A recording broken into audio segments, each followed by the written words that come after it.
अस्सलाम वालेकुम friends, welcome back to my channel vlog with Farheen. कैसे हैं आप लोग? उम्मीद करती हूँ आप लोग होंगे सब ठीक ठाक, खैर खैरियत से, और सबके रमज़ान जा रहे होंगे बहुत अच्छे। और आज है 14वां रोज़ा और आप सबको मेरी तरफ से 14वां रोज़ा बहुत बहुत मुबारक हो। जी फ्रेंड्स, तो बहुत सारे लोग मुझे कमेंट कर रहे थे कि इंस्टाग्राम पे भी इनबॉक्स कर रहे थे कि आप जो है कोई रमज़ान सीरीज़ वगैरह नहीं कर रही और कोई रमज़ान की रेसिपी वगैरह शेयर नहीं कर रही। तो लास्ट ईयर और उससे पहले जितने भी रमज़ान गुज़रे हैं और जब से मैं व्लॉग कर रही हूँ तब से तो मेरे पास फ्री टाइम बहुत होता था। और जब भी मैंने व्लॉगिंग चैनल अपना स्टार्ट किया था और उसके बाद आप लोगों ने देखा कि 1 ईयर तक मैंने जो है वो स्टॉप रखा। तो उसके बाद जो है अपना एक काम स्टार्ट कर लिया था, अपना एक बिज़नेस है छोटा सा। तो उसके अंदर मसरूफ़ियत इतनी हो गई कि फिर मुझे टाइम ही नहीं मिला अपने व्लॉग का या किसी भी चीज़ का। और अब तो बिल्कुल ही टाइम नहीं होता जो मैं रमज़ान सीरीज़ स्टार्ट करती या रमज़ान की कोई रेसिपीज़ वगैरह तैयार करती। तो इस वजह से मैं कोई रमज़ान की सीरीज़ वगैरह नहीं कह रही हूँ, मैंने आपको डिटेल में बता दिया है। हाँ, तो आज मैं जो है वो आज 14 रोज़ा है और माशाल्लाह से 2 अशरे रमज़ान के ख़त्म होने वाले हैं। माशाल्लाह माशाल्लाह से अल्लाह ताला हम सब की इबादतें और नमाज़ें और रोज़े को कबूल फ़रमाए। मेरे लिए हक़ में भी दुआ कीजिएगा।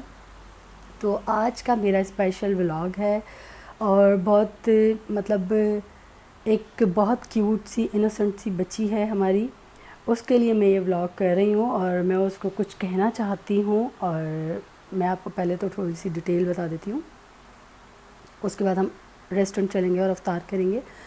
तो मैं आप लोगों को डिटेल बता देती हूँ कि मेरी नीस हैं अमेरिका में रबाब, ठीक है, रबाब अहमद। और जैसे कि आप लोगों को काफ़ी लोगों को पता ही है, वैसे तो मैंने अपनी फैमिली को इतना डिस्क्लोज़ कभी किया नहीं है, बट आप लोगों को जैसे कि मैं बता दूँ, मेरी फैमिली अमेरिका में रहती है, डैलस में और टेक्सास में।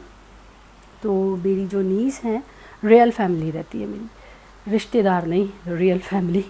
तो मेरी जो नीस है वो अमेरिका में, ऑफ कोर्स मेरी फैमिली मेरे व्लॉग्स देखती है, अमेरिका में भी, जापान में भी देखती है। तो मेरी जो नीस की बेटी है अब वो थोड़ी सी बड़ी होती जा रही है, माशाल्लाह माशाल्लाह से, माय ग्रैंड डॉटर। तो वो थोड़ी सी बड़ी होती जा रही है, तो अब वो मतलब थोड़ा सा मतलब मेरे व्लॉग्स देखने लगी है और वो पूछने लगी है ना व्लॉग के बारे में, कि मतलब मेरे बारे में पूछती है। तो उसको बड़ा शौक़ होता है कि उसके बारे में मैं बात करूं। और माशाल्लाह माशाल्लाह से तो मैंने उसे प्रॉमिस किया था कि मैं जो है आपके बारे में बात करूंगी आप लोगों को। तो काफ़ी रेसिपियां भी मैंने अपने कुकिंग चैनल के ऊपर, यानी कि जो मैं कुकिंग वीडियोस करती थी, उसके अंदर काफ़ी रेसिपीज़ भी मैंने उससे पूछ पूछ के डाली हैं, क्योंकि मेरी जो नीस रबाब है बहुत अच्छी कुकिंग करती है, बहुत अच्छी कुकिंग करती है, सारे फूड बहुत अच्छे बनाती है। तो मैंने अक्सर उससे भी रेसिपियाँ पूछ के और उसके अंदर थोड़ी सी अपनी एडिटिंग करके, अपना तड़का लगा के ना, तो बनाई हैं। और अक्सर मैंने आप लोगों को पहले भी बताया है अपनी कुकिंग वीडियोस जब मैं करती थी, कि मैं अपनी सिस्टर से, अपनी नीस से अक्सर रेसिपियों को रिकन्फर्म करती हूँ कि भाई इसकी दोबारा मुझे रेसिपी सही से बता दो। तो वो मुझे बता दिया करती थी और बताती हैं, और अक्सर मैं उनसे रेसिपियाँ शेयर करती हूँ, वो उनसे पूछती हूँ, वो मुझे शेयर करती हैं। और मैं सबसे पहले जब उनकी बनाई हुई कोई रेसिपी बनाती हूँ ना, तो सबसे पहले डिश आउट करके उसकी पिक्चर लेके उन्हीं लोगों को भेजती हूँ। तो ये तो सच बात हो गई और इसमें कोई झूठ बात नहीं है, मैं कोई बहुत बड़ी शेफ़ नहीं थी, बट यस, कुकिंग हम लोग सब बहुत अच्छी करते हैं, मतलब इंक्लूडिंग मी, बहुत अच्छी हम लोग कुकिंग करते हैं, अपनी तारीफ़ तो बनती है। तो सबसे पहले तो friends, I want to give a big shout out to special viewer from Dallas named Araina, a little girl who watches my vlog and always leaves the sweetest comment. Thank you Araina for supporting and watching my vlogs. तो जनाब ये है मेरी नीस रबाब अहमद की daughter, और मैं अपनी family के बारे में इतनी किसी के साथ बात नहीं करती, बताती नहीं हूँ, बट ये मेरी बहुत बिग फ़ैन है और मेरे ये सारे व्लॉग्स देखती है और पसंद करती है। तो इसलिए मैं अराइना का थैंक यू करना चाहती थी, अराइना को, जो अराइना के बारे में बताना चाहती थी आपको, कि मेरी एक बहुत स्वीट सी, प्यारी सी, अपनी ही फैमिली के अंदर मेरी प्यारी प्यारी सी, देखें, फ़ैन ही हुई भाई, ठीक है। तो ये मेरे व्लॉग्स देखती है और ख़ुश होती है मेरे व्लॉग्स देखकर। तो ये है, चलें अब चलते हैं रेस्टोरेंट पे और 6:15 हो गए हैं, टाइम बिल्कुल है कम, 15 मिनट्स और रह गए हैं अफ्तारी में। तो हम लोग चलते हैं, 7 या 8 मिनट मुझे वॉकिंग के लगेंगे, तो वहाँ चल के देखते हैं अफ्तारी का इंतज़ाम के क्या है। जी फ्रेंड्स, तो अब हम लोग जा रहे हैं, हम लोग की यानी कि मैं जा रही हूँ रेस्टोरेंट, बाकी तो वहीं पर हैं। तो रेस्टोरेंट के ऊपर ही अफ्तार वगैरह बनती है, हम लोग घर के ऊपर इस दफ़ा कोई इंतज़ाम वगैरह नहीं करते क्योंकि रेस्टोरेंट के ऊपर काम होता है, तो वहीं पर ही अफ्तार वगैरह बनती है। तो ये था जनाब, और आज मैं स्पेशल ब्लॉग जैसे कि मैं आपको बताया, मैं अरायना की वजह से ही कर रही हूँ, उसी के बारे में थोड़ी सी बात करना चाह रही थी, तो मैंने आप लोग के साथ कर लिया। इसके बाद फ्रेंड्स, तो अब मैं आ चुकी हूँ रेस्टोरेंट पे, और इसके अब हम लोग करेंगे अफ्तारी होने में जो है जस्ट 3 या 4 मिनट रह गए हैं। तो अब है दुआ का टाइम, तो आप लोग भी हमें अपनी दुआओं में याद रखें, स्पेशल जब रोज़े से पहले आप लोग दुआ करें तो हमें अपनी दुआओं में लाजमी याद रखें।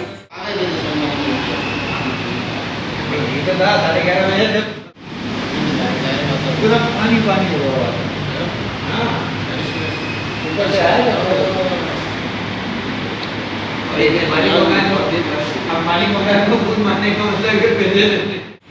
जी फ्रेंड्स, तो यहाँ पे रोज़ा खुल चुका है अल्हम्दुलिल्लाह, और नमाज की मगरिब भी पढ़ ली, और अब यहाँ पे हो रहा है चाय का इंतज़ाम, तो हम पियेंगे चाय।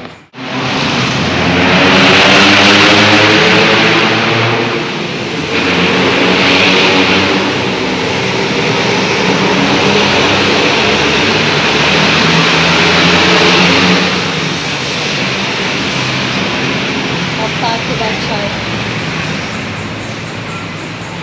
अफ्तार के बाद चाय का एक अपना ही अलग मज़ा है, क्योंकि जो चाय के पीने के आदी होते हैं और वो इतने मतलब रोज़ा रखने के बाद इस चाय के उनके लिए उसका मज़ा अलग ही होता है। जी फ्रेंड्स, तो अफ्तार हो गई, चाय पी ली हम लोगों ने, और साथ में जो है वो डिनर की भी तैयारी हो गई। डिनर मीन्स लाइक सहरी और डिनर दोनों एक साथ ही होंगे, और सहरी के अंदर हम लोगों ने पानी पीना है, तहज्जुद की नमाज़ पढ़नी है, नवाफिल पढ़ने हैं और फजर की नमाज़ पढ़नी है, और ख़त्म। यहाँ पे वैसे रोज़ों का बिल्कुल भी पता नहीं चलता, बहुत जल्दी रोज़ा का टाइम ख़त्म हो जाता है, और रोज़े के बाद हालत ऐसी हो जाती है कुछ, तो खैर सबकी ऐसी हो जाती है। अल्लाह ताला हम लोगों को पूरे रोज़े रखने की हमेशा तौफीक अता फरमाए, और हम लोग हमेशा पूरे रोज़े रखें, आमीन सुम आमीन। तो जनाब, अब लोगों की ईद की तैयारियां पाकिस्तान के ऊपर अरूज पे होंगी, सबकी तैयारियां अरूज के ऊपर होंगी। इवन मैं पाकिस्तान अपने घर भी फ़ोन करती हूँ रात को 3-4 बजे, यहाँ से रेस्टोरेंट से जाके फ़्रेश होकर जब मैं फ़ोन करती हूँ तो कोई बाज़ार गया हुआ होता है, कोई बाज़ार जाने के लिए निकला होता है, कोई कुछ, तो वही देख रही होती हूँ। माशाल्लाह माशाल्लाह, अल्लाह पाक सबको इसी तरीके से रखे। तो अब ईद की सबकी तैयारियां चल रही होंगी, तो अब आप लोगों ने ईद पे क्या क्या लिया है और कौन क्या क्या पहनने वाला है, तो प्लीज़ मेरे साथ ज़रूर, मेरे जितने भी सब्सक्राइबर हैं वो ज़रूर शेयर करें, ताकि उसके बाद मैं अपने लिए एंड में जाके ईद की तैयारी करूँ। ईद की तैयारी का यार एक जोड़ा लेना होता है। मैं इतनी ज़्यादा बखेड़ों के अंदर नहीं पड़ती हूँ कि मतलब पाकिस्तान में भी मैं बहुत ज़्यादा ईद या किसी भी चीज़ के बखेड़ों में नहीं पड़ती। मेरा ये एक अपना रूल है, फजूल का मार्केटों में जाना, फजूल का कपड़े लेकर आना, फजूल की चीज़ें लेना, ये मेरा नेचर नहीं है कभी भी। मुझे इतनी एक्साइटमेंट नहीं होती इन सब चीज़ों की। बट ये कि मैं जब दूसरों की, अपनी फैमिली की शॉपिंग सबकी देखती हूँ ना, तो मुझे बड़ी खुशी भी होती है और मज़ा भी आता है कि मतलब मुझे शॉपिंग लोग देखने में ज़्यादा मज़ा आता है, और अपनी किसी को दिखाने के अंदर मैं बिल्कुल इंटरेस्टेड नहीं हूँ। मुझे बिल्कुल शौक़ नहीं है कि मैं अपनी शॉपिंग किसी को भी दिखाऊँ, तो ये एक है। तो चलें, आप यही था मेरा एक छोटा सा ब्लॉग। और अरायना, आप मुझसे अपने सारे ईद के कपड़े शेयर करना, ठीक है? और भाई हमारी अरायना के लिए आप लोग दुआ कीजिएगा, और अल्लाह पाक से सेहत दे, तंदुरुस्ती दे, ज़िंदगी दे, और मेरी नीस के लिए भी आप लोग दुआ कीजिएगा। इवन मेरी पूरी फैमिली के लिए दुआ कीजिएगा, और मेरे लिए भी स्पेशल दुआ कीजिएगा, स्पेशल दुआ में याद रखिएगा। और आप सब भी मुझे अपनी दुआओं के अंदर याद हैं।